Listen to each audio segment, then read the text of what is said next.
Merci, Monsieur le maire. Moins de banques, plus de banquise. C'est un des leitmotifs du collectif Lundi Grand Pré qui a été au centre et qui l'est encore de polémiques absurdes et totalement instrumentalisées.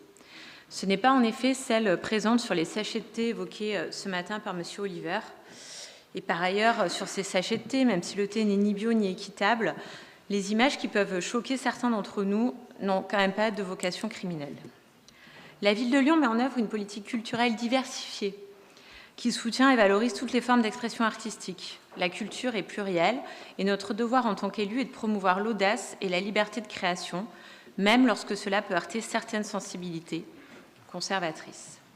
C'est le sens de l'action de notre majorité et l'engagement de notre adjointe à la culture, Nathalie Perrin-Gilbert. Développer une politique culturelle diversifiée qui s'adresse à tous les publics, mais aussi toutes les formes d'art, sans renoncer au soutien à nos grandes institutions culturelles. Pour revenir sur la performance, n'en déplaise, dont nous avons tant parlé, il s'agit d'une approche artistique qui peut certes sembler déroutante, mais qui mérite d'être comprise et respectée dans sa singularité. Cette forme d'art subversif qui provoque et choque délibérément nous invite donc à une réflexion sur notre relation avec la nature et sur les enjeux écologiques auxquels nous sommes confrontés et que personne ne pourrait nier. Les artistes, c'est bien connu, cherchent toujours à nous confronter à la réalité et à notre impact aussi sur celui de la planète, à travers des œuvres qui sont parfois exagérées et provocantes. Leur intention n'est pas gratuite, elle n'est pas de nous choquer gratuitement, mais bien de nous alerter, de nous secouer et de nous faire réfléchir sur l'urgence des questions écologiques. Et pour le coup, je trouve qu'ils ont quand même réussi cette performance-là. Mais comme dans tous les musées, le sexe est partout dans l'art.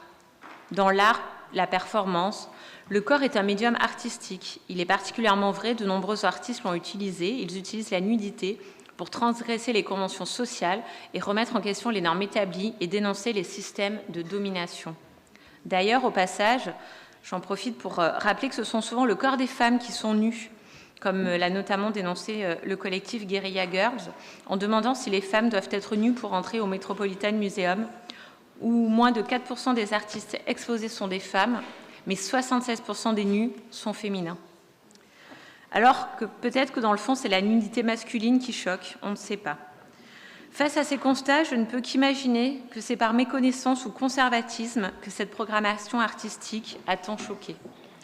Ou alors ce déferlement de contre-vérités est peut-être une inspiration de la droite américaine la plus radicale, qui, cette droite-là, dénonçait déjà des œuvres, et puis aujourd'hui interdit les shows de drag queen pour protéger les enfants des perversions sexuelles. Et bizarrement, ça me rappelle quelque chose. Autant de raisons, en tout cas, qui poussent les artistes, quel que soit le moyen utilisé, que ce soit leur corps ou les moyens d'expression, à venir un petit peu bouleverser nos habitudes. Enfin, je rappelle ici que notre rôle, en tant qu'élus, notre engagement est de défendre la liberté d'expression des artistes, car leur voix elle est essentielle pour une société démocratique et progressiste, et pour faire progresser nos consciences.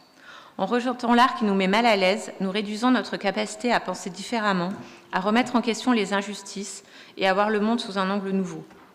Les véritables illégitimes sont ceux qui cherchent à restreindre la créativité et l'expression, ceux qui préfèrent l'immobilisme.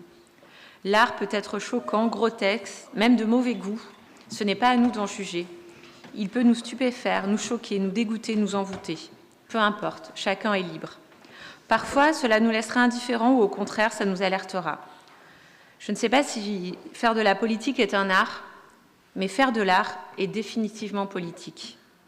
Alors, tâchons d'ignorer et combattre celles et ceux qui, comme Tartuffe, qui lui feignait d'être outré, déclarent « Couvrez ce sein que je ne saurais voir ». Je vous remercie.